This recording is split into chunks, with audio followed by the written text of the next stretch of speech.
Bueno, pues ya estamos una semana más en el Bigote de Abadía y, como es costumbre, con un gran programa por delante. Contamos con uno de esos futbolistas que ha vivido de lleno el fútbol de los 90 y de los 2000, con ascensos, con descensos, con títulos y con un montón de cosas interesantes que seguro que nos van a sorprender.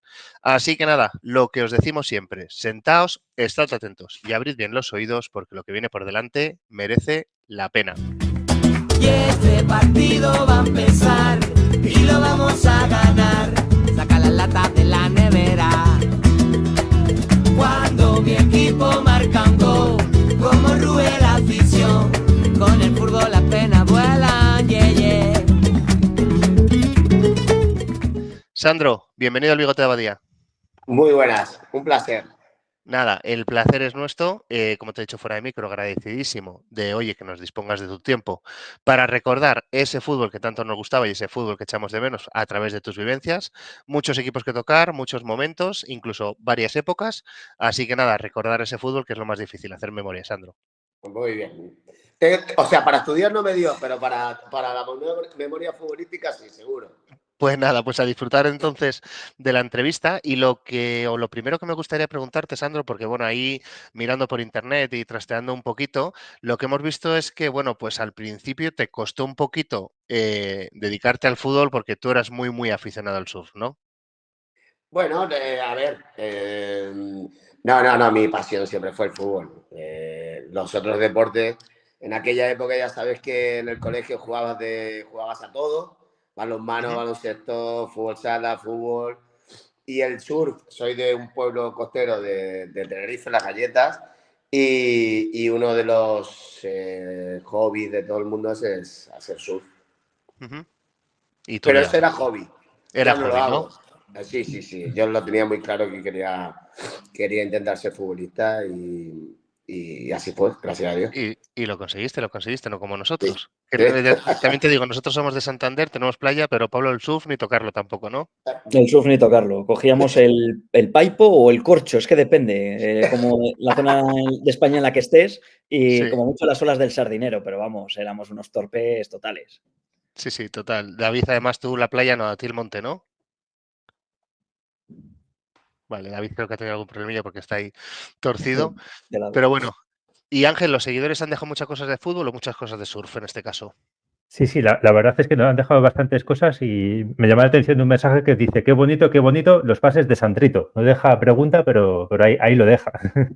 Bueno, eso es una de las canciones que tenía en mi querido Málaga, que es donde pues bueno, más disfruté y donde me sentí no solo identificado con el club y la ciudad, sino con la afición y la verdad que llegué en el 97, me parece. El club estaba en segunda B a media temporada y fue un matrimonio perfecto. Ujú. Además fue recíproco porque, si no me equivoco, llegaste a ser hasta pregonero. Sí, exactamente. Sí. O sea que también Por había eso cariño. digo que fue un matrimonio perfecto, mejor es imposible. Sí, total. La verdad que fue un orgullo y todavía lo sigo llevando como algo extraordinario en mi carrera futbolística y ser pregonero en Málaga, pues imagínate lo que es. Ujú. Perfecto. Pues si te parece, Sandro, lo que vamos a hacer es viajar muy al pasado, tanto al pasado que vamos a empezar por tus inicios y el madridista empieza con ello. Pablo, adelante. Eso es. Pues nada, Sandro, vamos a empezar un poco ya cuando eras un niño, porque con 11 años, si no he leído mal, entras a formar parte del Ibarra, un equipo de fútbol de tu tierra, El pero equipo de mi pueblo. de tu pueblo concretamente. Exactamente. Eso es. Pero tú ya tenías que ser muy bueno. Yo me imagino que eras el típico que en el colegio todo el mundo quería ir contigo o en los campeonatos del colegio nadie quería jugar contra ti porque debías de ser una pasada. Con 14 años te viene a buscar el Tenerife y con 15 la cantera del Madrid. Eras demasiado bueno ya para esa edad, ¿no? Bueno, la verdad que destacaba. Date cuenta que en aquella época, no sé en la península, pero aquí se jugaba infantil y juvenil directamente. No había Levín, no había cadete, que es el que está entre medio. Y bueno, ya empezaba a jugar con 11 ya tenía ficha falsa. Y los equipos evidentemente lo sabían y protestaban, pero estaba bien hecho el carnet.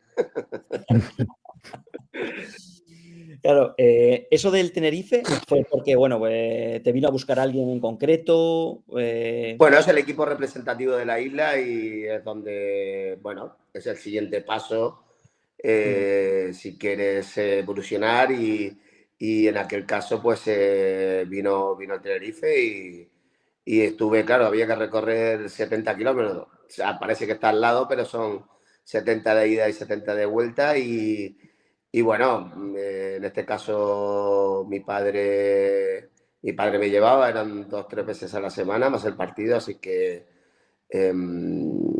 muy bien, porque ese año quedamos campeones de Tenerife y jugamos el campeonato de España que nos tocó jugar en Cartagena.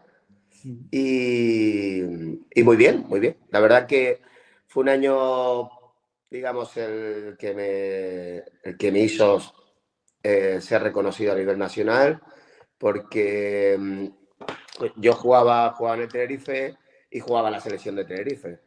Y en aquel entonces fue el primer año, me parece, de la selección sub-15, que la llevaba Teodoro Nieto. Y la única selección que no había visto jugar fue la de Tenerife. Entonces llamó a Santos, ¿acordáis de los 5 magníficos? Sí. Bueno, pues Santos es de aquí y era el seleccionador de esa selección y le dijo que Teodoro le preguntó que si tenía algo interesante y le dijo que tenía 2 buenos futbolistas, que era Ernesto Infante y yo, que jugábamos en el Tenerife los dos, y fuimos a hacer una preselección a Madrid, creo que eran 24 futbolistas, no sé cuántos serían, 24, 22 por ahí, y hacía una preselección, 2 días o 3 días de entrenamiento y de ahí hacía la selección para ir a un torneo a Burdeos, sub-15, y con la buena suerte de que fui uno de los elegidos y jugué muy buen torneo. Y ahí ya los equipos de Madrid, Atlético de Madrid, Barça, pues bueno, ya fueron preguntando con intenciones de ficharme y el que más se interesó y más estuvo pues predispuesto a ficharme fue el Madrid y luego tuvimos otro partido ahí en el Vicente Calderón con creo que era el aniversario de la Federación Madrileña y jugamos en el Vicente Calderón y ya ahí mis padres fueron y ya Vicente del Bosque y demás pues empezaron a hablar Paco de Gracia, Ramón Martínez con mis padres. Claro, con 15 años llegas a todo un Real Madrid, a la cantera del Madrid. ¿Cómo es pasar del Ibarra, del Tenerife, etcétera, a llegar a una ciudad deportiva con un chaval de 15 años? ¿Qué diferencias notaste de un sitio a otro? Pues imagínate, ya todo era nuevo para mí. Gracias a Dios tenía a Josi Moreno, que había estado conmigo en la selección, o yo con él, y me fue metiendo en el grupo, pero llegar, pues imagínate, yo creo que llegué a las 2 de la tarde a Madrid. Me dejó un amigo de mi padre, no vinieron ni mis padres, me dejó un amigo de mi padre en la residencia del Madrid, que era la pensión, en la calle Recoletos, y de ahí estaba el señor Goñi, que era el que llevaba el tema de los chicos en la residencia, y me dijo, tienes que coger esto, esto y esto para mí. La guagua no te digo porque aquí también hay guagua, pero el coger el tren y ir de Recoletos, ¿sabes? Aparte había un directo que era el tren de cercanía, que era Recoletos Chamartín. Chamartín, claro.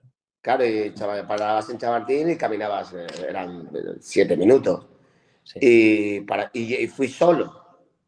Entonces el estar en Madrid, verte en Madrid ahí, con un tren, tanta gente, yendo a la ciudad deportiva sin conocer a nadie y demás, pues fue un poco shock, pero fueron vivencias, fueron momentos que son ahora graciosos, pero luego ya el tema deportivo, otro nivel, evidentemente. Ya el equipo tenía, Luis Palmero era el entrenador nuestro y era un equipazo. Y entrenar, unos entrenamientos totalmente diferentes, claro, en un club como es el Madrid, profesional, en el que todo está bien hecho para que el día de mañana seas un deportista profesional con todos los temas de entrenamiento y la preparación y todo. Fue un cambio increíble, increíble. Claro, vas ascendiendo en el filial del Real Madrid, cuando era el Real Madrid B, que de aquella no era el Castilla, era el Real Madrid B. Y llega un momento, 92-93, estás con García Remón, la siguiente temporada, la 93-94, estás con el gran Rafa Benítez, ahí pues coincides con Víctor, Toril, Snyder, Urzaiz, clásicos de la Liga, que luego, pues bueno, muchos llegasteis a... No, yo creo que estuvo, después de García Remón, yo creo que estuvo Sergio Gea. Sergio Gea puede ser, Sergio sí. Gea y luego Rafa Benítez. Y luego Rafa Benítez. Que luego... Rafa Benítez fue nuestro entrenador, 2 años en el Sub-19, División de Honor y Sub-19. ¿Os acordáis que en aquella época había Liga Sub-19?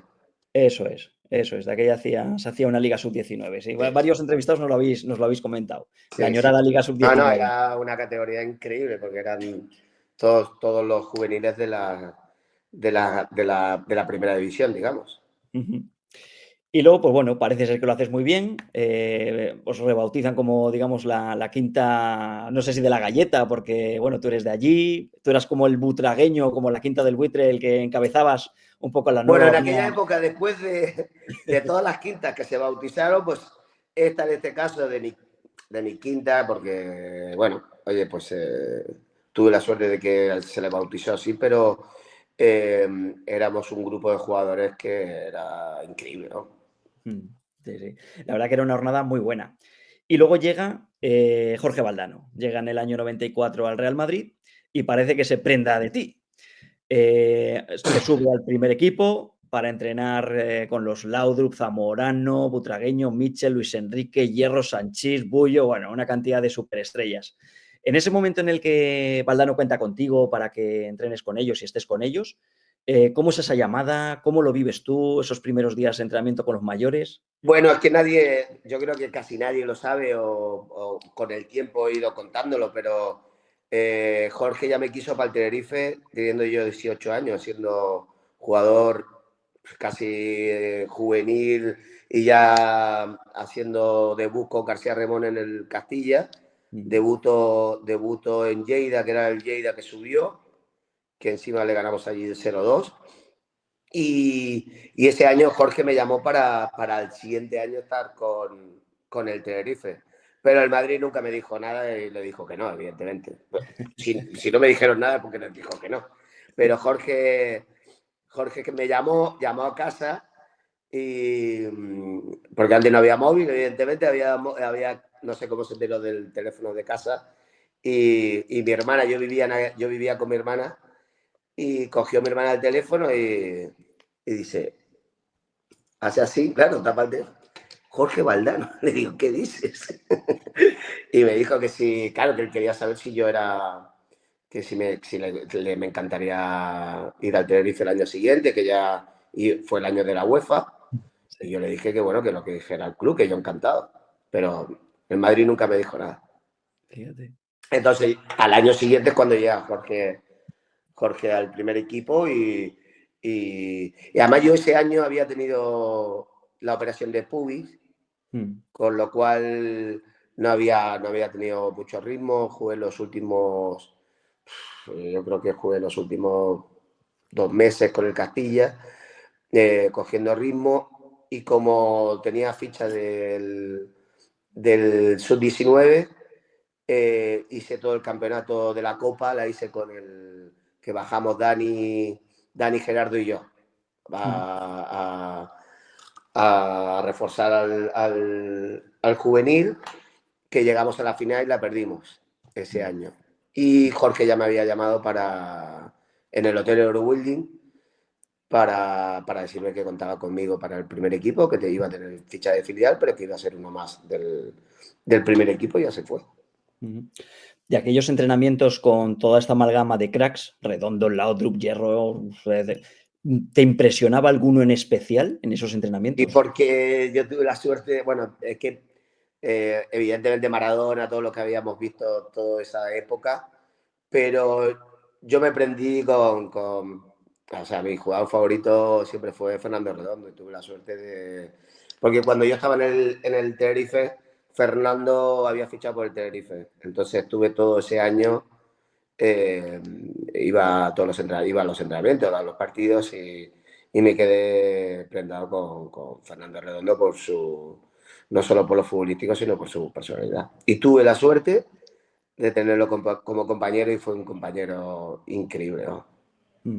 Hay una anécdota que he leído que tanto Coque Contreras como tú os reíais de qué decía Redondo cuando se refería a alguien.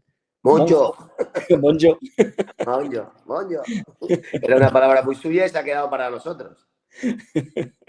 Moncho era como el chico joven, el niño, y te llamaba así siempre. Aparte, era un tío extraordinario y, bueno, tuve la suerte.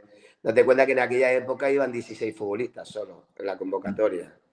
Con lo cual era más complicado ir convocado y el primer año tuve la suerte de ir bastante convocado y de jugar y yo era el que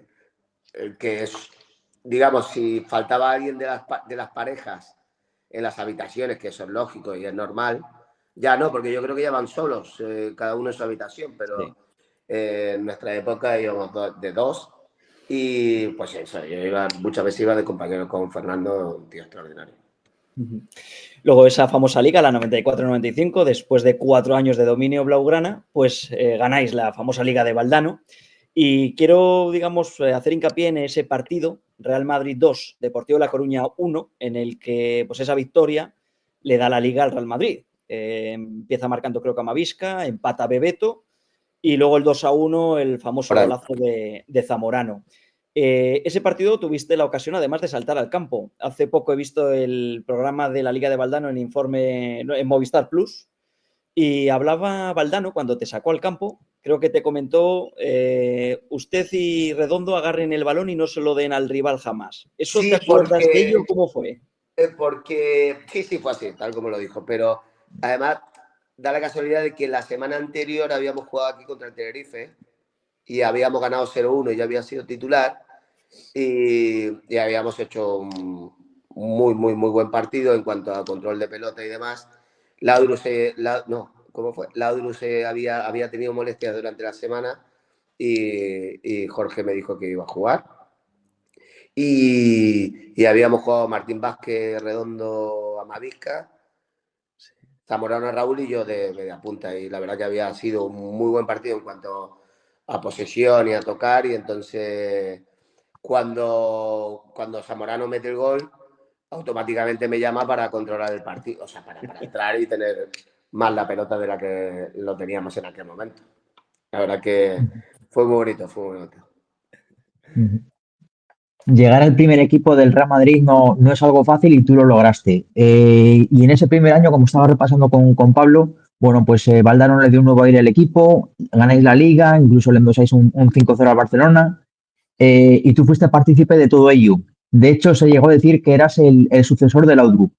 Y sin embargo, todo se torció la segunda temporada y acabaste saliendo del Real Madrid. ¿Por qué crees tú que fue esta salida y cómo se produjo? No, hombre, a ver, yo tenía...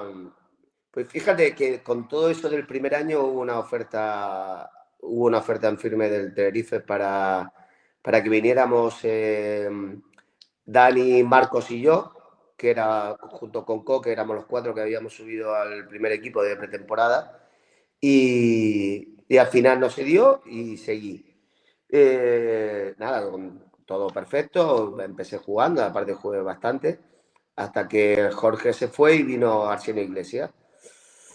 ¿Cómo ocurrió todo eso? Bueno, pues a mí no me gusta echarle la culpa a nada ni a nadie y creo que fue una responsabilidad mía de no estar en ese momento, no sé si llámale concentrado o sabiendo lo que podía hacer y lo que me convenía y así fue. Estuve media temporada casi sin jugar. Bueno, date cuenta que yo estaba para ir había hecho casi todo el torneo para ir a las Olimpiadas y me quedé fuera por no haber jugado los últimos casi 4 o 5 meses, que fue la Olimpiada de Atlanta.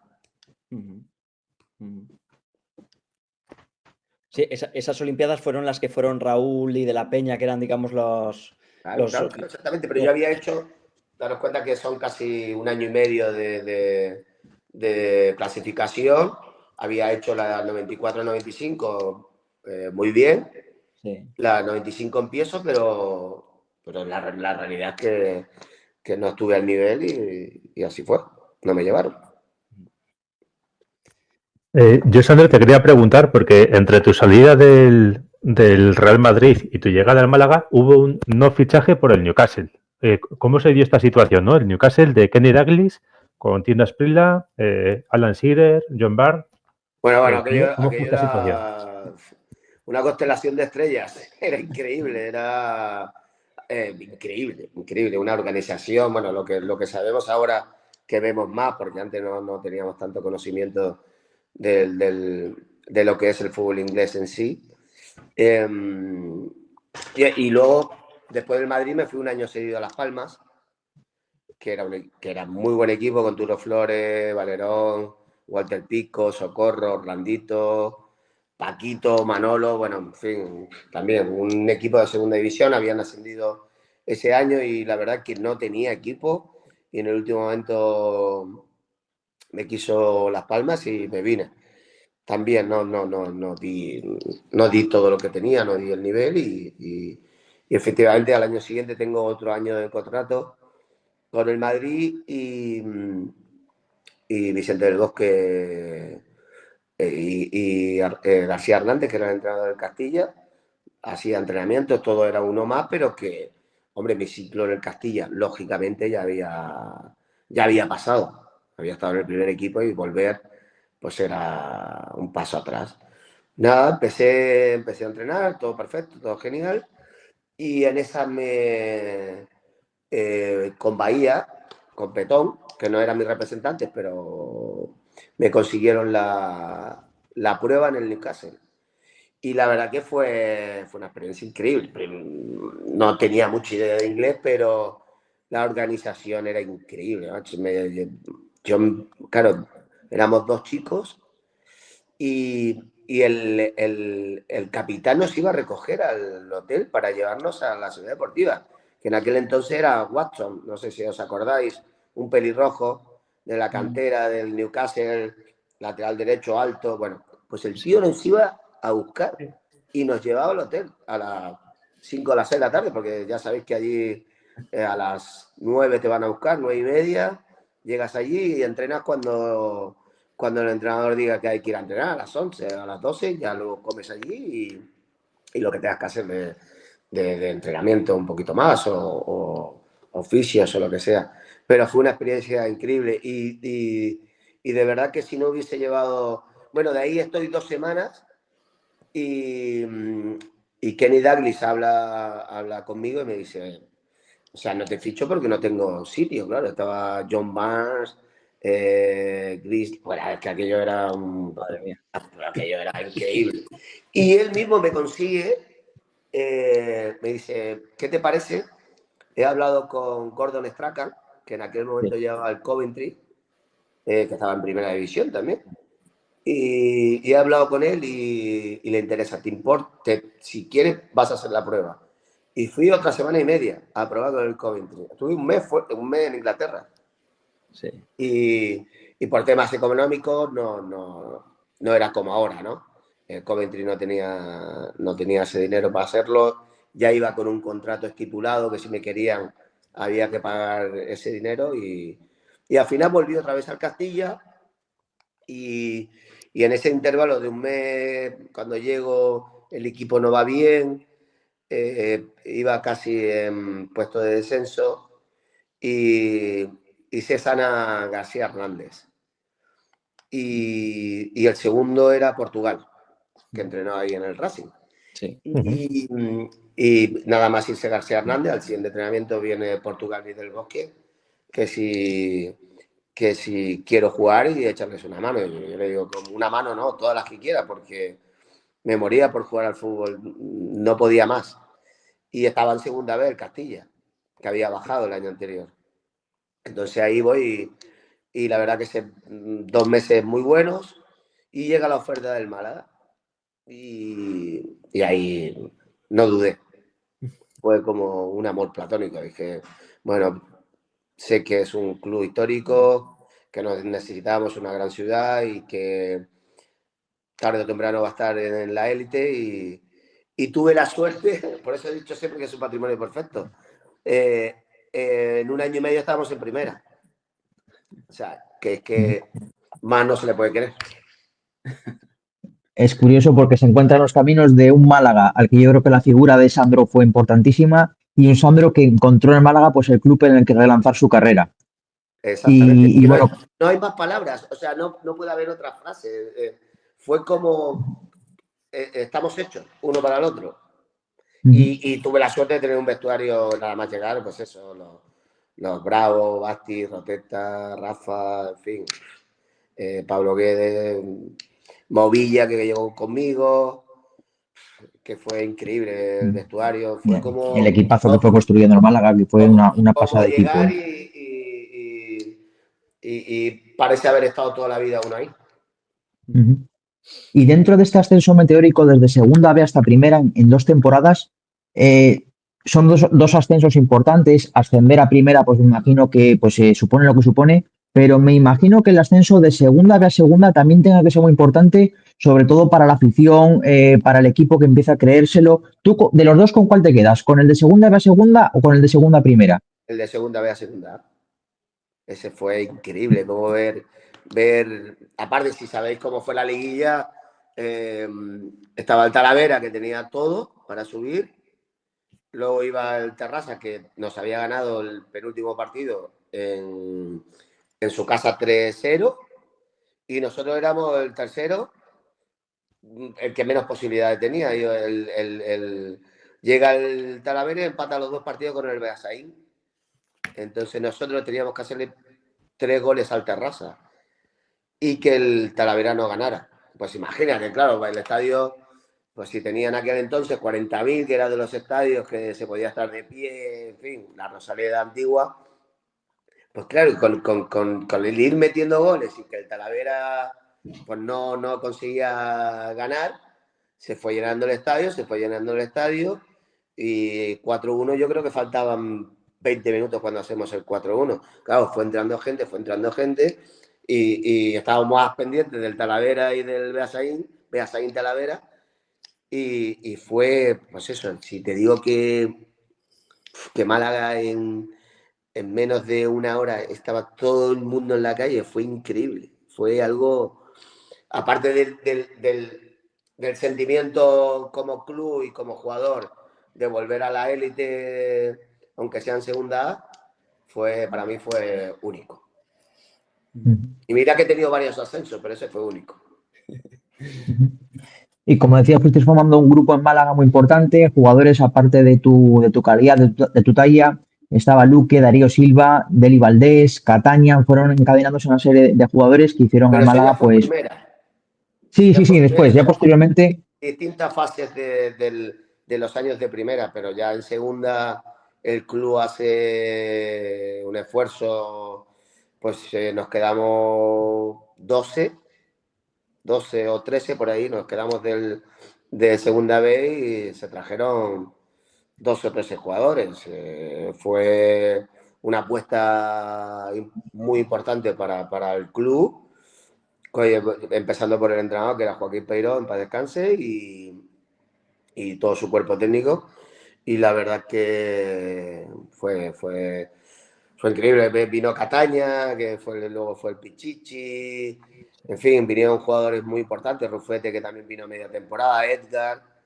y ya estaban los de Los Santos, Chino, más el grupo que nos quedamos de segunda vez. Ujú. Y llegáis, fíjate, incluso a clasificaros para la UEFA, a ganar la Intertoto, unos años dorados aquellos de Málaga. ¿Cuál es de las temporadas que estuviste en el Málaga, cuál es la que más recuerdas tu mejor momento de como jugador del Málaga? ¿Con qué temporada te quedarías? Bueno, yo siempre me sentí importante, pero sí es verdad que el último año con el de la UEFA fue el año que más regularidad tuve por parte del míster, porque yo era su jugador número 12, o podía jugar de titular o jugar de suplente, pero siempre tenía minutos. Pero ese año, el último de la UEFA, fue donde más importante me sentí. Yo quería recordarte, Sandro, en aquella UEFA en la que, bueno, caísteis al final eliminados por el Boavista, pero creo recordar aquel partido en Elland Road contra el Leeds en el que ganasteis 1-2. ¿Cómo era jugar en aquel estadio lleno de ingleses, de hooligans? ¿Acojonaba? ¿Cómo viviste aquello? Yo es que soy un enamorado del fútbol inglés, entonces me encantaba, o sea, ver a jugar contra el Leeds, que además lo habíamos visto varios años, que había estado en la Champions, contra el Depor, Barça, en fin, con todos los equipos españoles en Champions, pues, y con esos jugadores no estaban todos los que eran importantes en esos momentos, pero era un Leeds importante y para nosotros pasar cada fase era como un premio más, ¿no? El jugar con equipos históricos, el anterior nos había tocado la AK de Atenas, sí. Ahora nos tocaba el Leeds, y ir pasando fases, jornada, o sea, clasificación a clasificación, era nuestra meta, porque además éramos un equipo súper ambicioso. Date cuenta que de esos años, de los 4 años que estuvimos juntos, bueno, nosotros estuvimos 5 años y medio, empezando por los chicos, por el grupo de segunda B, a ese último año, claro, viene Cataña, Edgar, viene, como has dicho, viene Darío, viene Luque, Cataña se va, viene Deli, y así se van cambiando cromos, digamos, entre comillas, pero va viniendo otra gente, se va Rufete, viene Gerardo, se va Agostinho, entra Kiki Musampa. Al final, el grupo hacía que se va de Los Santos, viene Miguel Ángel. Es que fue todo, vendes, trae otros jugadores. Gato Romero, y la verdad que el que venía se sentía en casa, y yo creo que esa era nuestra gran fortaleza, el grupo. Es que de todos los que hemos entrevistado del Málaga, siempre recordáis con mucha emoción aquel partido, el del Leeds, y quería recordarte un nombre, Lee Boyer. Entrevistamos a Gerardo García León.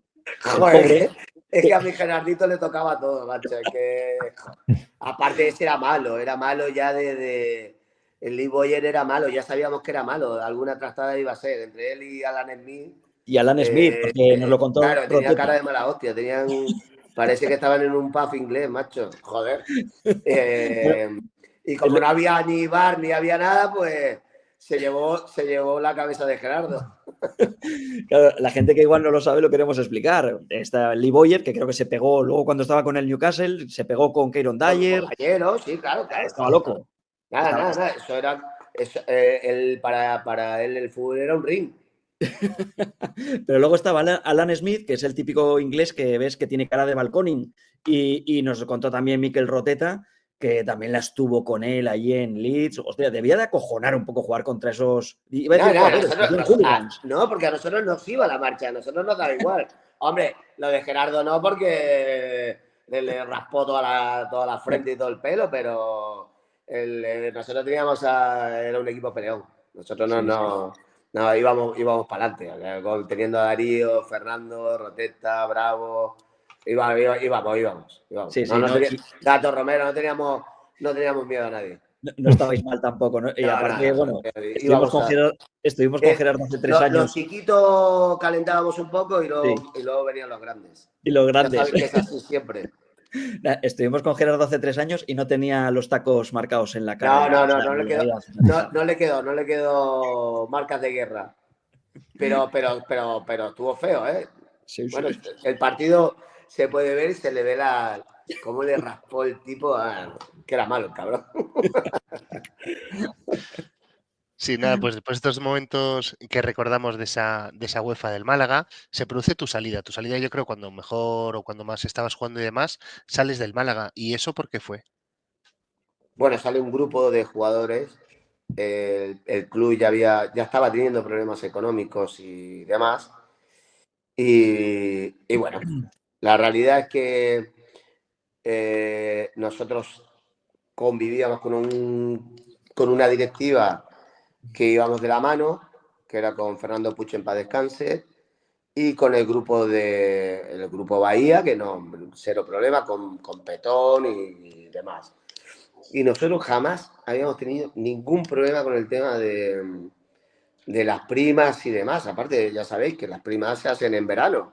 Cuando estás en pretemporada, bueno, pues se llega a un acuerdo, normalmente se llega a un acuerdo, y para nosotros era muy fácil. Y entra un gerente nuevo, que era este chico Mendoza, Antonio Mendoza, y Serafín me parece que era el presidente, que entra por Serafín Fernando. Roldán. Sí, Serafín Roldán. Y pues se hace lo de siempre, se llega a un acuerdo con las primas y todo perfecto. Pero claro, va todo perfecto apalabrado, nunca había, la verdad que nunca habíamos hecho ni firmas casi, yo creo. Y todo perfecto, entonces cuando terminamos esa ronda de Boavista, nos dicen que no hay nada que todo lo que se había hablado, que no hay dinero y que no se va, que las primas no existen como tal. Claro, sube el grupo de capitanes, en este caso yo no estaba, creo que era Rafa, Miquel Bravo y yo creo que 3 o 4. Y que no. Claro, nosotros no es que se cuente con ese dinero y con esa tal, pero hombre, si has llegado a un entendimiento y está todo ok por parte del club y de la plantilla, ¿qué pasa? Que cuando nos eliminan y el equipo ya no tenía problemas de permanencia en primera, pues dicen que no nos van a pagar nada y que no va a haber nada, que nada de lo prometido se va a cumplir. Bueno, pues ahí los veteranos pues no tuvimos buenas palabras y se desencadenó en que se rompió el grupo. Ellos mismos quisieron romper el grupo. Ya. Así fue, muy simple. Sí, no, muy simple, pero muy duro a la vez. Sí, Por no, desgracia. pero además yo tuve la suerte y el gran privilegio de volver, pero irnos de aquella manera, un grupo de jugadores en los que además teníamos edad de seguir y yo tenía 27, 28 años, o sea, quiero decir que no es que fuésemos unos veteranos ya y demás, sino estábamos en el mejor momento. Pues estos señores destruyeron lo que era aquel grupo. Bueno, tu salida al final se va a Segunda División, vas a Levante, donde, bueno, pues conseguís un nuevo ascenso en este caso, o consigues un nuevo ascenso en tu palmarés individual, y ahí te cruzas con un tipo que nosotros conocemos bien y que tenemos mucho cariño, como Manolo Preciado. Si no ¿Qué te digo la mejor, significaba? te digo entre las 2 mejores personas que he conocido en mi vida, ya no como entrenador, sino como ser humano. Es increíble. Lo que ha perdido el mundo. Sí, te quería preguntar un poco qué significaba Manolo para ese No Levante, puedo, cómo era no puedo desde hablar de dentro. Manolo porque me pongo muy sentimental. Perfecto, Es un hombre increíble. Es que perfecto. todavía lo Nada, sigo no te preocupes, recordando, lo Sandro. seguimos recordando al grupo de futbolistas y de personas que estuvimos con él y increíble. Perfecto. Vives un nuevo ascenso con el Levante, que tú sumas otro ascenso más, ya son 3 en tu carrera, y el destino finalmente te vuelve a llevar a Málaga. Sí. ¿Cómo fue ese regreso a Málaga? Porque entiendo que tú en este tiempo que estuviste fuera, tu cabeza siempre estuvo volver seguro. Yo soñaba con retirarme con la camiseta del Málaga. parece mentira que yo con 31 años tuviese los sueños de retirarme con la camiseta del Málaga. Y fue muy simple porque, bueno, estaba en pretemporada, habíamos ascendido y ficharon a López Caro, el Levante. Nunca me dijeron que no contaban conmigo, ni el míster, ni el club, ni nada. Y fuimos creo que fue Suiza. Fuimos a Suiza o Holanda, uno de los dos fuimos. Y fuimos a hacer la pretemporada, todo perfecto.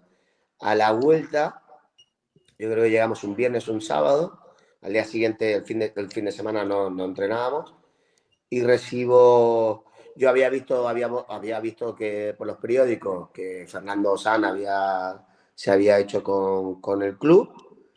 Y Fernando es uno de mis mejores amigos de toda la vida, no solo de fútbol, sino fuera también, porque desde que llegué al Madrid él era el capitán de ese equipo, del Juvenil B, y fuimos creciendo unos antes o otros después, pero siempre estuvimos juntos.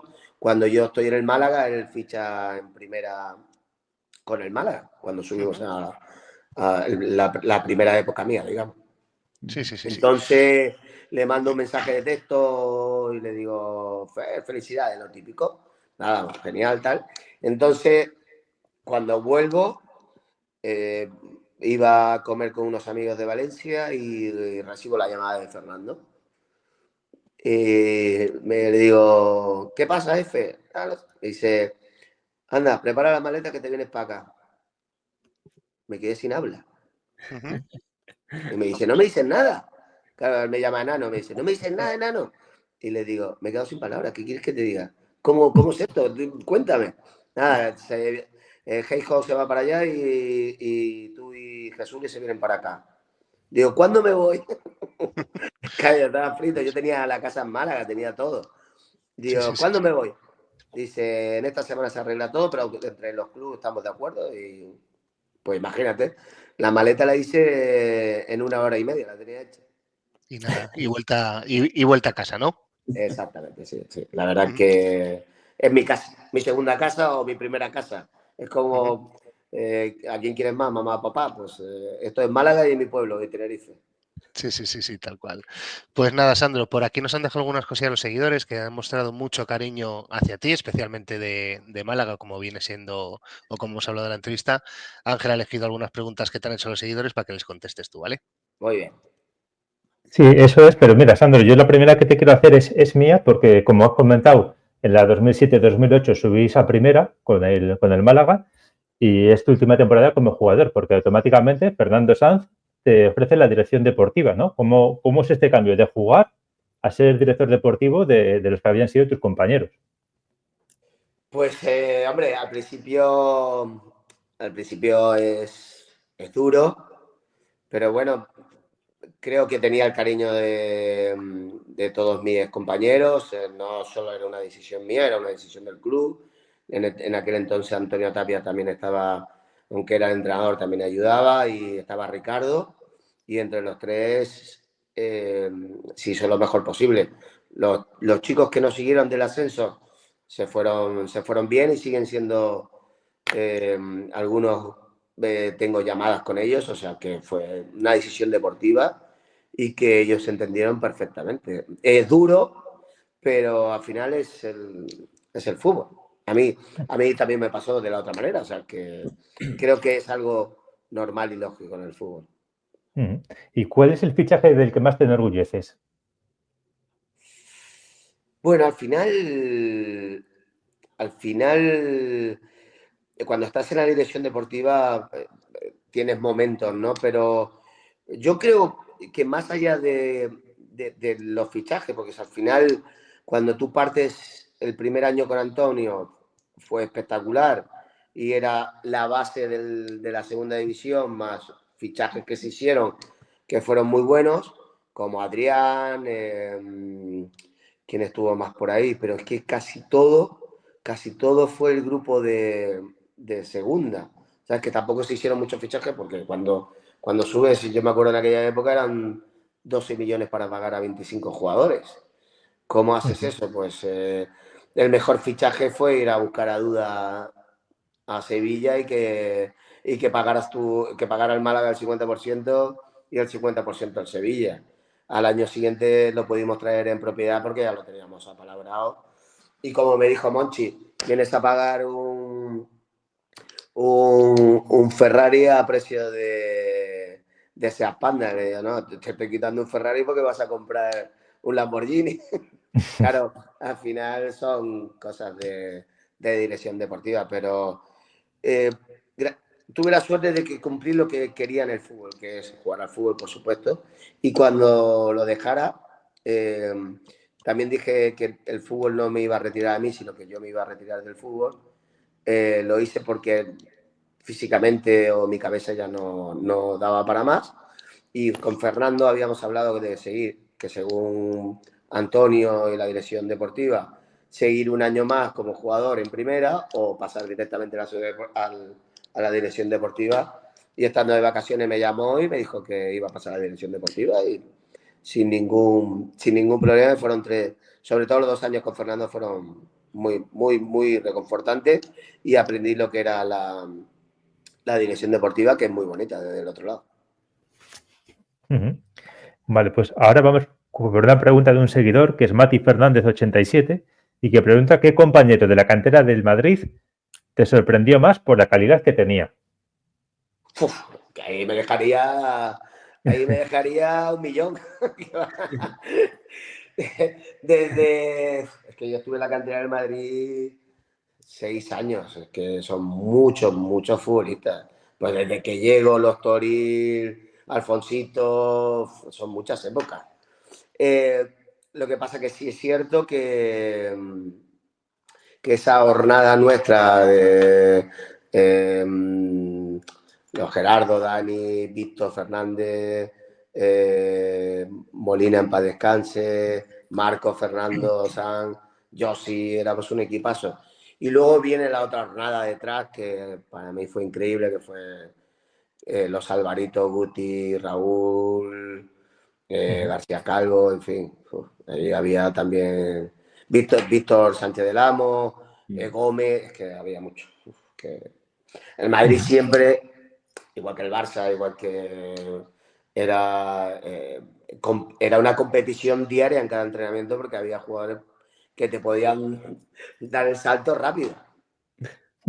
Y también estaba Rivera, que también era un niño prodigio, Estaba mi ¿verdad? niño Riverita, exactamente, claro, es verdad. ¿Ves? Es que al final te deja gente, porque eran todos muy buenos. Todos, en todas las demarcaciones había muy buenos, muy buenos. Y Riverita luego fue compañero mío, o yo fui compañero suyo porque él ya estaba en el Levante. Y estuvimos 2 años. Luego te quería preguntar, mira, Fútbol Carroza, un preguntador habitual, que te pregunta, ¿tuviste a Ángel Capa como entrenador, bueno, en Las Palmas, y como segundo entrenador de Valdano? ¿Cuál era su mejor rol? Bueno, los dos. Ángel, en realidad tanto Jorge como Ángel eran un tándem. Los dos tenían, Jorge era el que salía, pero Ángel te daba las mismas instrucciones que Jorge y si te tenía que llamar aparte, podías ir a hablar con Ángel y te llamaba él y ibas al vestuario o en el campo y te daba la charla como si fuese Jorge. Él llega a Las Palmas después de Pacuco Rosales, que era el primer entrenador, que lo destituyeron, y viene Ángel y está 3 meses. Esa temporada fue un poco para el equipo que teníamos fue muy altibajos. Luego te quería preguntar por los goles de Santillana. ¿Qué pasó ahí, Sandro? ¿Os acordáis que aquella época eran los goles de Santillana contra la Champions y demás? Pues mi casa es madridista acérrima y somos de Tenerife, pero son en aquella época. Y claro, tú ibas a la cama con los goles de Santillana y las remontadas del Madrid y de estar soñando mi madre ir a despertar a mi hijo, que es un sueño. Y yo cantando, somos 5 hermanos, pues yo cantando para todo el pueblo el gol de Santillana soñando, pues imagínate. Ya lo vivía de pequeño. Sí, tendrías que acabar en el Madrid, está claro. Y luego ya la última.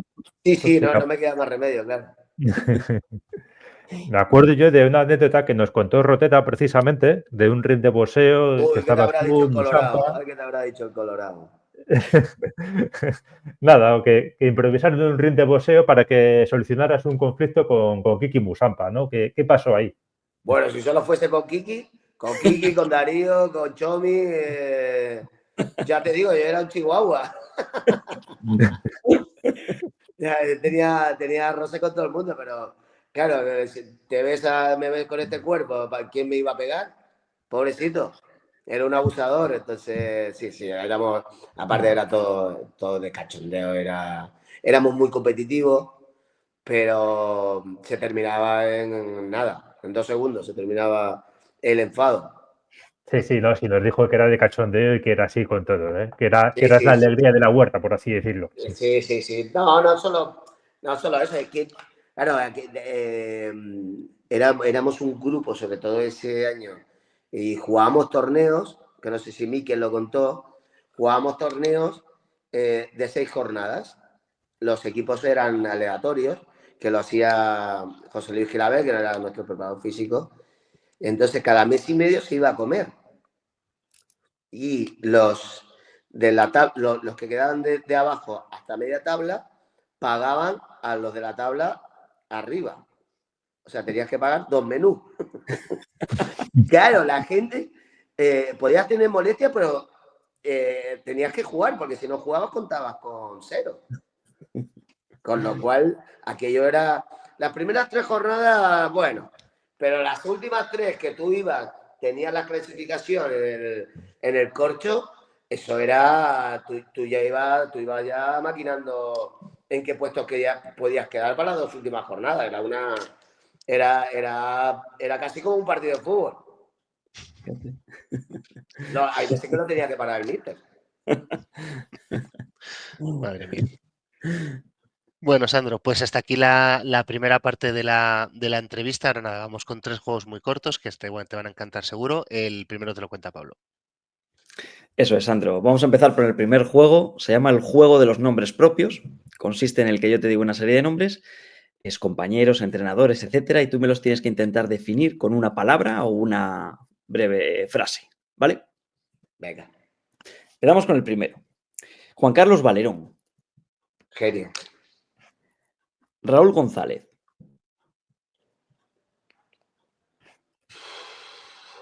Cabezonería. Cataña.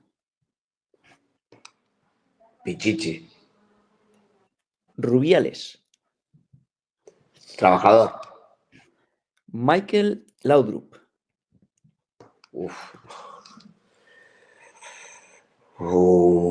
Crack mundial. Emilio Butragueño. Un caballero. Jorge Valdano. El míster. Joaquín Peiro. Señor con galones. Había dicho un caballero al buitre. No sabía que me iba a tocar el míster, pero están ahí los dos. Y por último, Vicente del Bosque. El profe. Perfecto. Vamos a repasar un poco los nombres de los que hemos tratado. Vamos a empezar con Cataña. El Colorado, como lo llamas tú, Mikel Roteta, nos contó en la entrevista que chocar contra Cataña era llevarse un palo muy gordo. También nos han contado que en un remate de cabeza le rompió la mano a Sánchez Broto. Bueno, ¿cómo era enfrentarse con Cataña en los entrenamientos, en tu caso? No. Si Cata... Si estábamos en equipos contrarios, era mejor soltar la pelota rápido, que iba con todo. No sabía lo que era un partido y un entrenamiento. Y eso le dio el Cata que fue, evidentemente.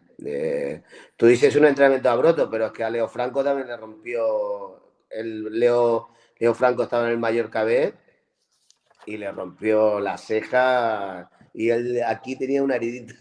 Se iba todo.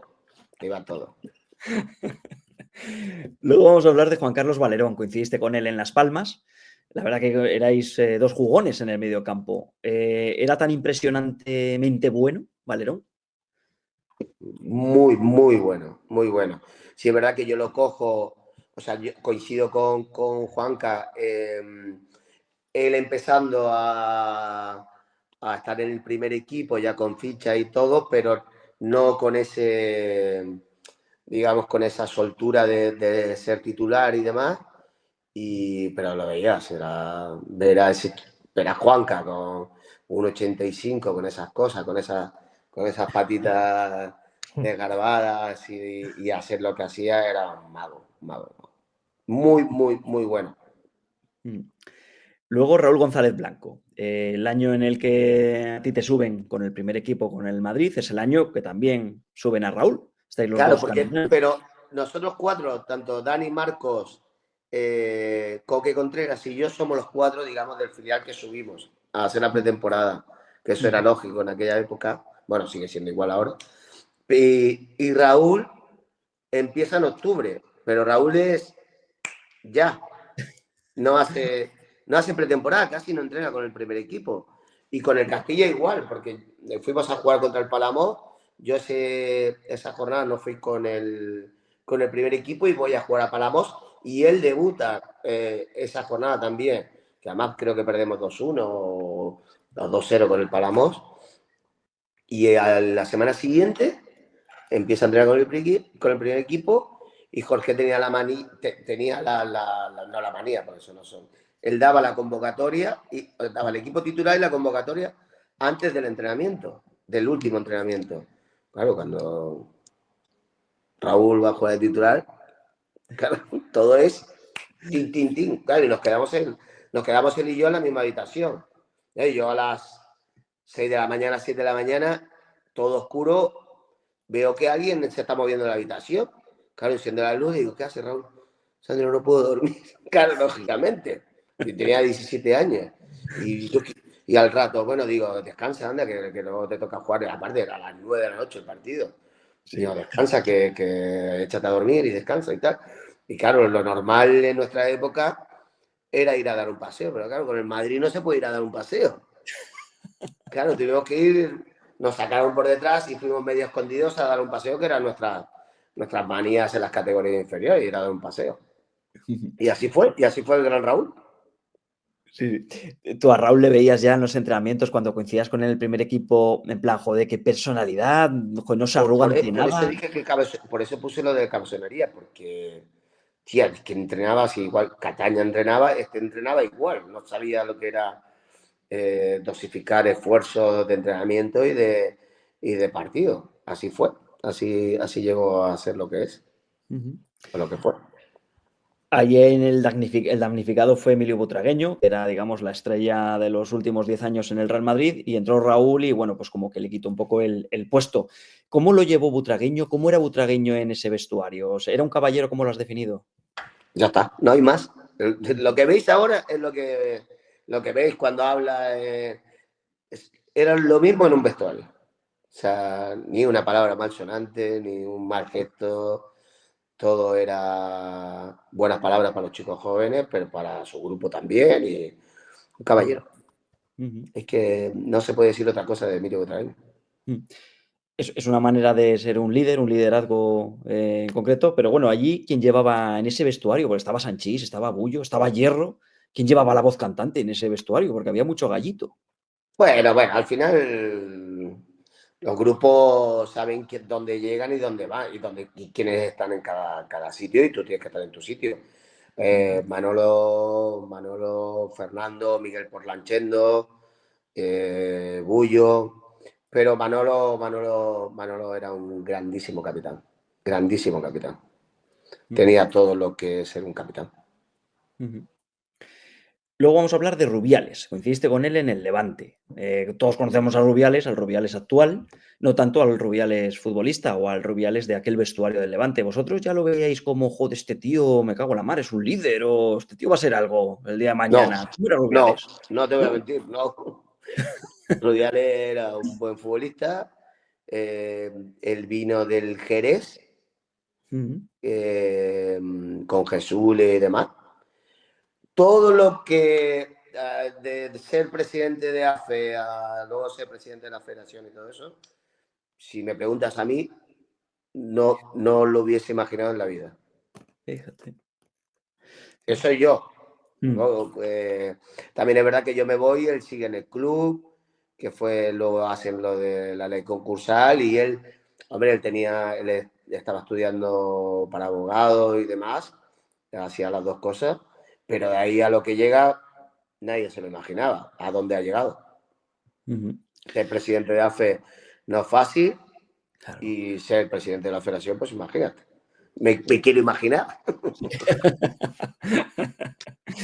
Pues nada, luego vamos con otro. Jorge Valdano. Hemos entrevistado a mucha gente que ha sido entrenado por el argentino. Era tan triscas, en plan, joder, vaya hora de explicación que nos ha metido este tío. ¿Cómo habla? Es demasiado. ¿Cómo era Valdano? ¿Era tan triscas? Bueno, yo la experiencia que tuve el primer año con él fue increíble. Pero no eran charlas de... ¿Qué va? Eran charlas rápidas, 10, 15 minutos. Joder, yo he tenido pesados. De coñazos, eso sí. Pero con Jorge, hombre, el primer año después de cenar teníamos alguna charla o casi todos los días charla. Pero el primer año fue emocionante. Salía que si te ponía un campo de fútbol íbamos todos a entrenar. Pero los de la Quinta del Buitre, los nuevos, los viejos, todos. Fíjate. Pero, no, Jorge, el segundo año fue igual. Lo que pasa que, bueno, evidentemente el equipo no empezó bien y todo se empieza a torcer. Pero eso, Jorge y cualquier entrenador, es así. Es parte del... Creo que de cuando te sacas el carnet de entrenador, por eso yo no soy entrenador, ni me lo saqué nunca, tienes esa... Yo creo que eso es para estudiar psicología. Claro. Pero he tenido coñazos de coñazos. Y no voy a dar nombres, pero de coñazos.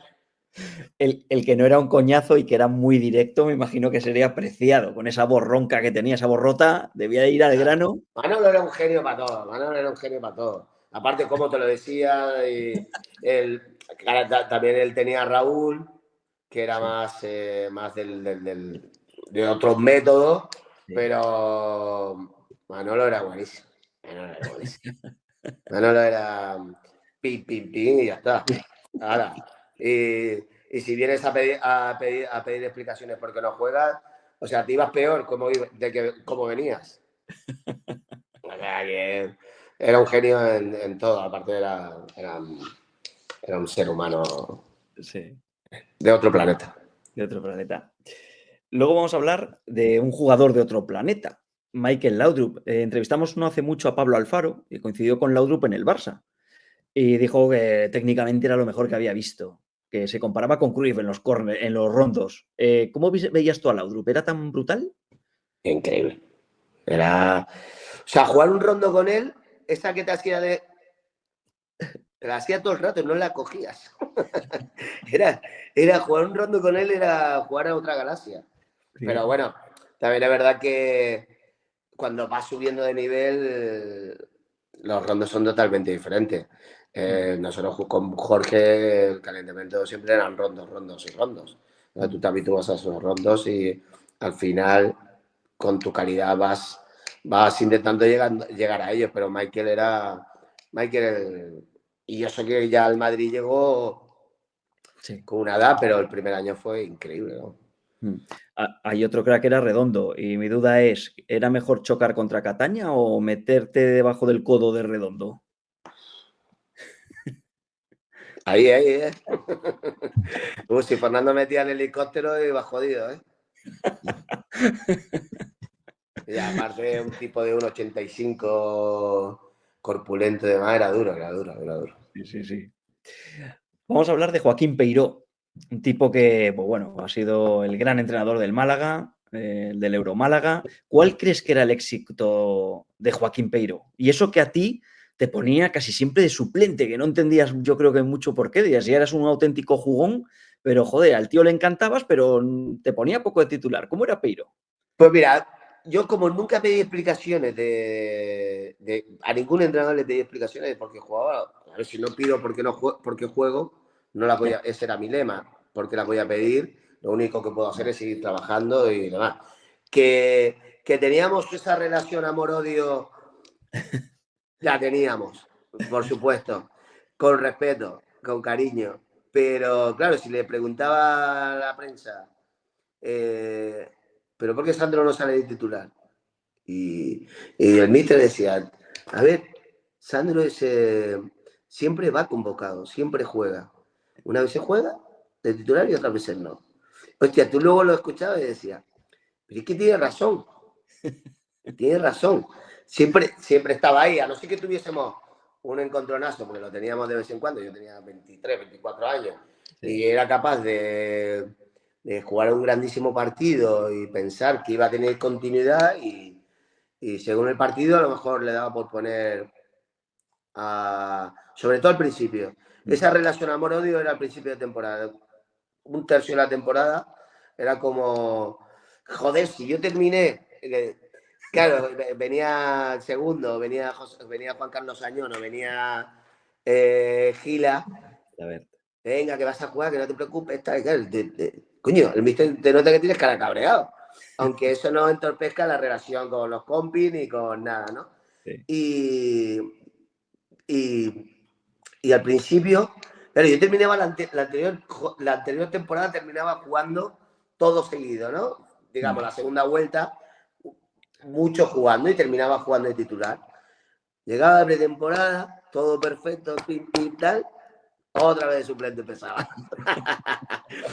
Y el último año, la verdad fue muy gracioso, ya me reía. Me coge el míster, que era poco de hablar, porque era de los antiguos. El vestuario lo llevábamos el grupo, Gila y Juan Carlos, más los Pichitas y todo el tema médico, el Doc y Javi, todo el cuerpo médico. Y me coge el último año y me dice, Sandro, este año sí va a empezar a jugar de titular. ¿Y tú crees que yo me lo creí? No. Jugué de suplente. Digo, es que es un genio. Aparte, yo no le había pedido explicaciones. Después él mismo, venga para acá, Sandro. Porque todo con respeto, todo con usted y tal. Y me dice, este año vas a empezar a jugar. Yo, vale, ok, perfecto. Tal. Y en el Betis salgo de suplente. Sí, es verdad que a la media hora empecé a jugar porque, digamos, yo qué sé, 0-1, 0-2 perdiendo. Y me dijo, venga, para adentro. Pero es el único año que me dijo que iba a empezar de titular. Lo demás sabía que no iba a jugar. Porque a él le gustaba mucho jugar con el doble pivote. En aquel entonces estaba Gonzalo de los Santos, estaba Movilla. También es verdad que jugábamos con dos puntas, con los dos extremos, tanto Agostinho y Musampa en banda izquierda y Rufete en banda derecha. Que claro. Y al principio le gustaba jugar con el doble pivote, pero bueno, al final, ya te digo, fue una relación de amor-odio, pero con mucho, mucho, mucho cariño. Y ya para terminar, vamos a hablar de otro entrenador, otro crack, Vicente del Bosque, que bueno, lo conociste en la cantera del Madrid. Háblanos de Del Bosque, ¿cómo era ese padre? Pues eso, lo que has dicho, porque Vicente para nosotros todo en aquella época no solo para los chicos que veníamos de fuera, sino para todo el que estaba en la cantera. Ver a Vicente del Bosque era la figura, era el padre, tenías algún problema, él mismo se daba cuenta. Para todos de aquella época, yo creo que no hay uno que no hable bien de Vicente. Y no lo tuvimos de entrenador, porque lo de entrenador fue después. Sí. Y para nosotros era el gran padre de la ciudad deportiva. Fíjate. Era Vicente, tú lo veías ahí con su caminar, pum, pum, pum, pum, y se iba sentando, lo veías asomado en un campo, iba al otro y así estaba toda la tarde, hasta que la ciudad deportiva se apagaba. Joder, madre mía. Toda esta jornada, todos los que yo llegué en el año 90, del año 90 hasta que dejó la categoría inferiores, que no me acuerdo exactamente. Bueno, cuando ya fue empezado a entrenar, ¿no? Que fue 97, 98, por ahí, ¿no? Por ahí, sí. que fue cuando, sí, 99, ¿no? 99, que fue cuando 99-2000, que eso es. ya nosotros estando en el Málaga jugamos contra el Madrid de Vicente del Bosque, evidentemente. Eso es.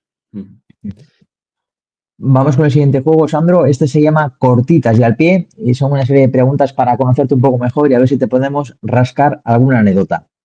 Vamos allá, con la primera. Uno de los secretos del Málaga, del que comentábamos antes, era la unión que había en el vestuario. Y ahí yo creo que ayudaba al grupo que formabas, entre otros, con los pichitas, como nos contabas ahora, que eran los míticos utilleros del Málaga.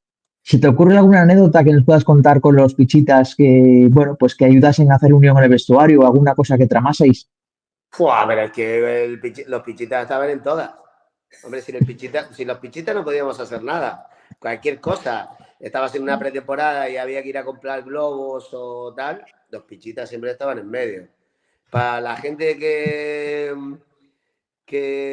nos gustaba soltar humo, pues también los pichitas estaban en medio. O sea, los pichitas estaban en medio de todo.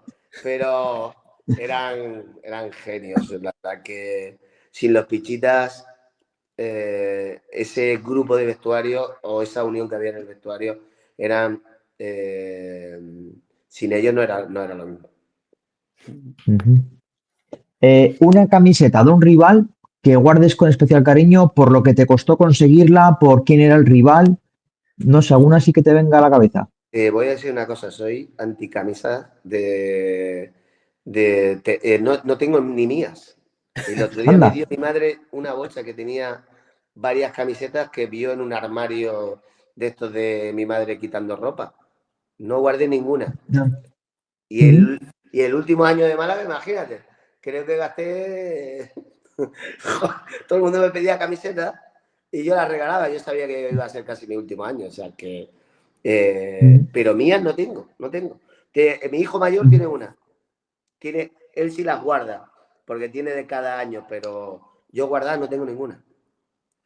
No eras de camisetas. Fui a regalarle una del Levante, no tenía ni nombre. La tenía mi madre guardada. Imagínate. No eras de camisetas y de manías eras, ¿tenías alguna manía cuando jugabas a fútbol? ¿Alguna cosa así de superstición o tampoco? Nada, presionarme y salir con el pie derecho al campo y poco más. Hombre, uno luego, cuando le salía un buen partido, quería comer lo mismo y todo eso. Luego te vas dando cuenta que es mentira. Que te dejes de manías, que son dos cositas que tienes y chao. Dentro del terreno de juego, ¿qué jugador, qué compañero era el clásico jugador pesado que está constantemente dando instrucciones, que es eso que te pone en la cabeza con un bombo? ¿Algún nombre que te venga a la cabeza? Para bien, no tiene pero queda de esos pesados. No. Fernando Redondo era muy hablador, como buen medio centro. Gonzalo también, el Gato también. Y Riverita también era pesado. Riverita también. Aparte tiene esa vocecita así como la de Bebeto, ¿os acordáis? Sí. Riverita tiene esa voz y... ¡A la derecha!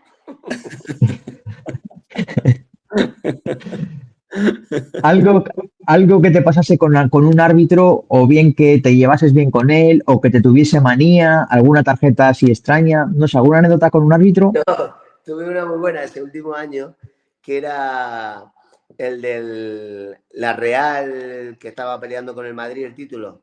Sí.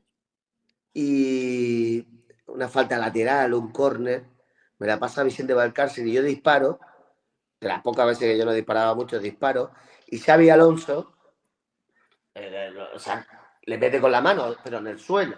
Y el árbitro, no me acuerdo cómo se llamaba, no pita penalti y él estaba en esa línea, lo vio todo el mundo. Aparte, el partido lo dio Canal Plus, penalti clarísimo. Entonces, Vicente Valcárcel y yo le vamos a protestar. Claro, yo sigo protestándole y me dice, mira, Sandro, como sigas de pesado, con la protesta del penalti, me saca amarilla. Y yo seguía, pin, de pesado. Y me dice, como sigas de pesado, te voy a enseñar la segunda. Enséñamela, tal, lo típico, ¿no? Enséñamela ya y tal. Me dice, como hagas una falta, me da igual como sea, te expulso. Efectivamente. Llego ahí al lado del banquillo nuestro con De Pedro que había sido compañero mío en la selección. Me tiro, pero ni lo toco. Y se viene de medio campo. Se viene de medio campo con la manita riéndose, ¿sabes? Como diciendo, te dije que te iba a echar. Y estuve como... Y le dije, pues no me voy a ir del campo. Y estuve como 4 minutos que no me iba del campo. Me acuerdo que luego te pones a verlo, dice Carlos Martínez y Michael Robinson en paz descanso. Pues vosotros no tienen ninguna gana de irse. Y no me iba. Y no me iba. Pero vino con la tarjeta. Yo sabía que me iba a echar.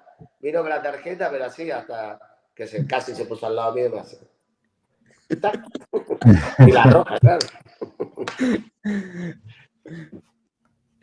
Vamos con la siguiente. ¿Alguna anécdota con un presidente de algún club en los que hayas estado? ¿Algún regalo raro que os hayan hecho? ¿O alguna vez que haya bajado al vestuario? No sé, algo que os pasase con algún presidente de algún club. No, Fernando Puche era mucho de vestuario, pero para todo. En los entrenamientos, en los partidos, todo. Fernando fue un muy, muy buen presidente, un tipo involucrado, un tipo que quería saber si había problemas para solucionarlo, y en los buenos momentos estaba siempre allí. La verdad que hacía buen tándem con Joaquín Peiró.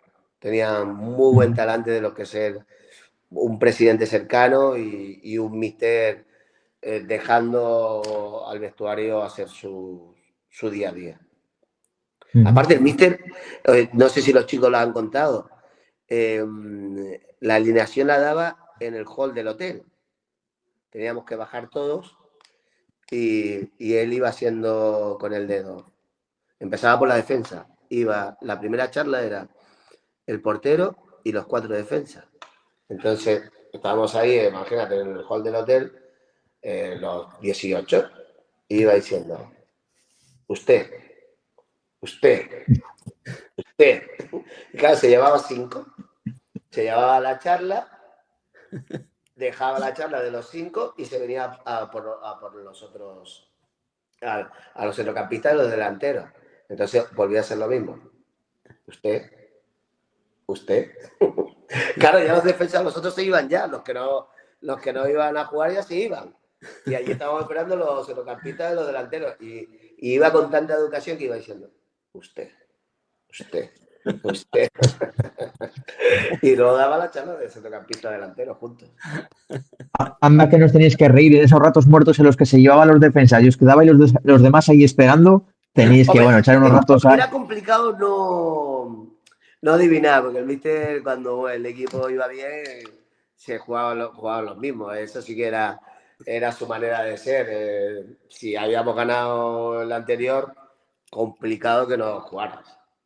O sea, podía haber un cambio, si yo había jugado, si quería jugar con un doble pivote, no más defensivo, pero sí de otra manera, pero lo normal era que sí, que jugaran los mismos.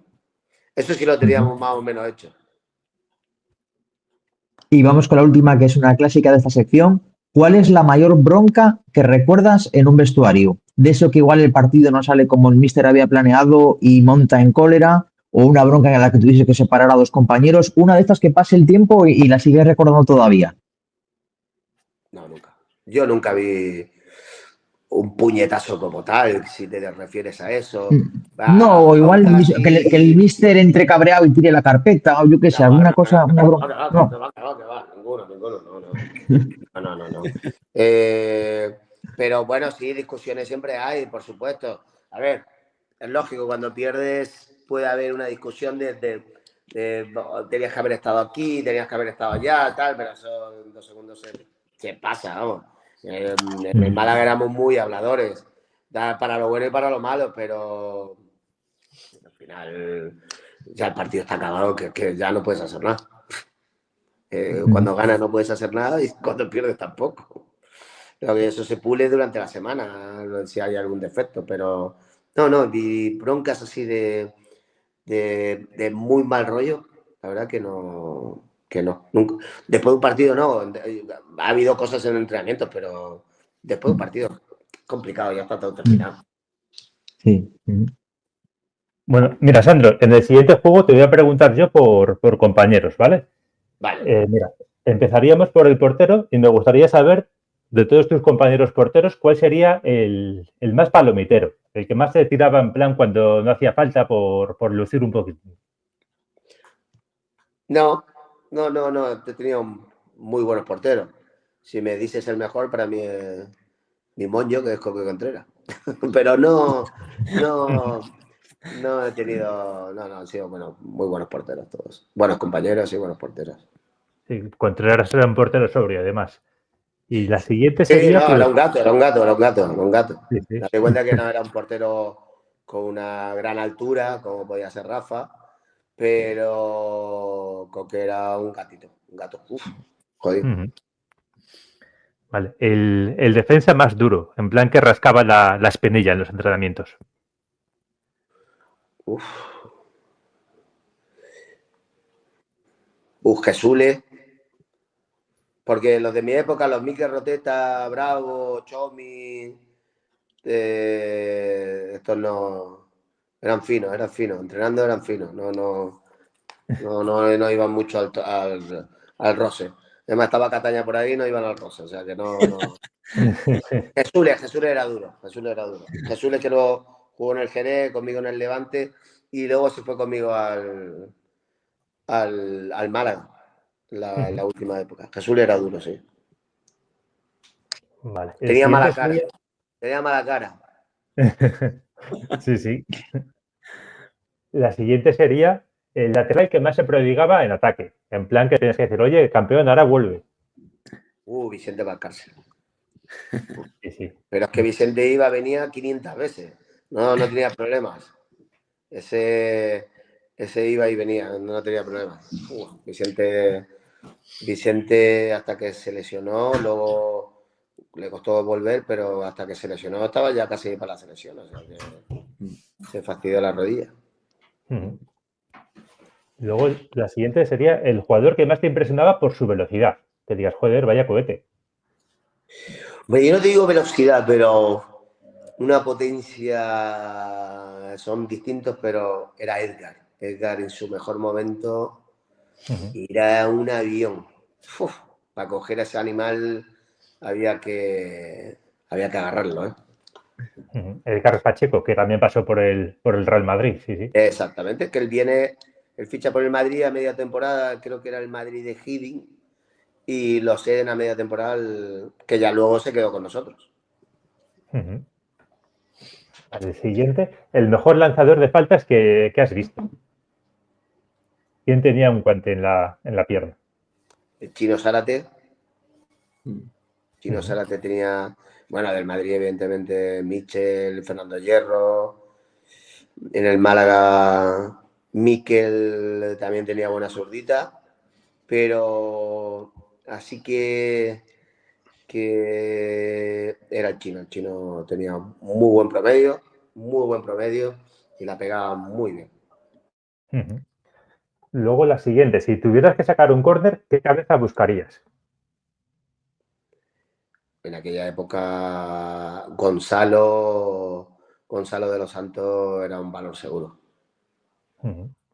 Vale, y ya la última, el más regateador, en plan que le tuvieras que decir, oye, pásala ya. ¿Quién era así vacilón, regateando? No, vacilón no. Sino que hacían daño la mejor época de... Joder, estoy hablando todos del Málaga, ¿no? Fueron buenos años. A ver, en el Rufete hacía mucho daño. La mejor época de Rufo en el Málaga era Rufete el Diablo. Sí. Rufete era un extremo de la antigua usanza, ¿verdad? Regate, bicicleta y centro preciso, sí. Sí, no. Y claro, en la época de su Barça, que él venía del Barça B, era otra cosa. Ya en el Málaga ya no era extremo, era un interior. Sí. Y cuando él llegaba de segunda línea o era capaz de centrar, así se hinchó Cata con Rufete y Agostinho en banda, pues claro, llegaba Cata con todo. Con el pie, con la cabeza, con el pecho, con todo. Te rascaba por todos lados. Tal cual, esa figura que se ha perdido ahora los extremos. Ahora ya juegan todos a pierna cambiada, A juegan pierna arriba, pierna cambiada. cambiada y no sé qué. Bueno, sí, sí, sí, Se sí, pierde, sí. se pierde. Ya no hay Vicentes en el fútbol de ahora. Pero bueno, Exactamente. Sí, señor, sí, nada. señor. Pues tú imagínate, Ujú, para nosotros, para todos los centrocampistas, pues para Gonzalo en aquella época, para Movilla, para el Chino Zárate, para mí, que éramos los cuatro medios, pues tener esa gente en banda era un privilegio. ujú. ¿Por qué? Justo. Porque salían corriendo y con meterla en profundidad, pues yo te digo que el 50-60% de los goles del Málaga y de Cata eran así. Ujú. Un buen pase al Primero, espacio y Cata y Edgar llegando de segunda línea. sí, sacar el balón afuera para que acabe dentro, ¿no? Exactamente. Además, Perfecto, pues nada. perdona, una cosa Ah, que bueno. yo me acuerdo cuando hablamos con Cataña, que él nos lo decía, que él hablaba con los jugadores y ya sabía, por ejemplo, nos ponía el ejemplo de Gustavo López en el Celta, que él ya sabía dónde se la iba a poner, ¿sabes? Le decía, si yo estoy en la línea de fondo, al primer palo, si estoy un poco más adelante, vete al segundo. Lo tenía todo Pues muy medido, era muy con listo en ese nosotros sentido. era, ya te digo, era Rufo Hago, balón en profundidad. Y Rufo tenía mejor llegada en cuanto a si el balón iba a Agostinho, porque Rufo creo que hizo como 6-7 goles llegando de segunda línea también, pase atrás y llegábamos con tres, que eran Edgar Cataña, el año de segunda, Edgar Cataña y Rufo. Ujú. Perfecto, Sandro. Te cuento el último juego, ¿vale? Es una frase a la que le falta el final y el final me lo tienes que poner tú. Y con esto ya terminaríamos, ¿vale? Al Sandro de hace 30 años le diría que... Que siguiera ilusionado como estaba en aquel entonces con el fútbol. Perfecto. Lo peor de haber sido futbolista es... No hay nada, no hay nada. Nada. Fui un afortunado en la vida, un privilegiado y como en la vida pasan cosas malas, pero fui un privilegiado. Perfecto. El consejo que le daría a los jóvenes futbolistas es... Que disfruten, que disfruten. Porque el disfrutar hace que trabajes en lo físico, en lo mental y en lo táctico y lo técnico, aprendiendo y disfrutando de ello. Perfecto. Mi experiencia en el Bigote de Badía ha sido... Genial. Sí. Ya os había visto con Coque y algún resumen así por arriba y me ha encantado. Todo lo que sea hablar de Has fútbol estado y de gusto. deporte me encanta. Y ha sido un puro placer. Genial, nosotros hemos estado encantados contigo, la verdad que da gusto oírte hablar y da gusto recordar ese fútbol que tanto echamos de menos, así que ha sido un auténtico placer. Y la Pues última de nada, todas, chicos. el exfutbolista al que reto a venir al siguiente programa del Bigote Badía es... Riverita. Mira, Mira, Muy bien, muy bueno. genial. Muy bueno. Riverita. Riverita, Es tuvo ahí ya sus... verás, es un fenómeno. Sí, genial, Un auténtico tío de verdad. genial, oye. Pues nada, oye, si Muy la bueno. entrevista con Riverita es la mitad de entretenida que ha sido esta, habrá valido la pena. Sandro, Seguro, porque seguro. la verdad que lo que te he dicho, da gusto irte a hablar, da gusto cómo recuerdas las cosas, cómo las cuentas, cómo nos haces estar dentro de esos años y de esos equipos que no pudimos vivir desde dentro. Así que nada, agradecido de haberte tenido y para lo que necesites, aquí está el Bigote de Badía. Aquí estaremos para lo que ustedes necesiten y ya os digo, un verdadero placer hablar con ustedes y hablar de fútbol y que me hagáis recordar cosas del pasado también. Perfecto, Sandro. Pues nada, lo dicho, un abrazo muy fuerte y nos vemos seguro que en otra. Vale, chao. Hasta ahora, chao, Hasta chao. la próxima.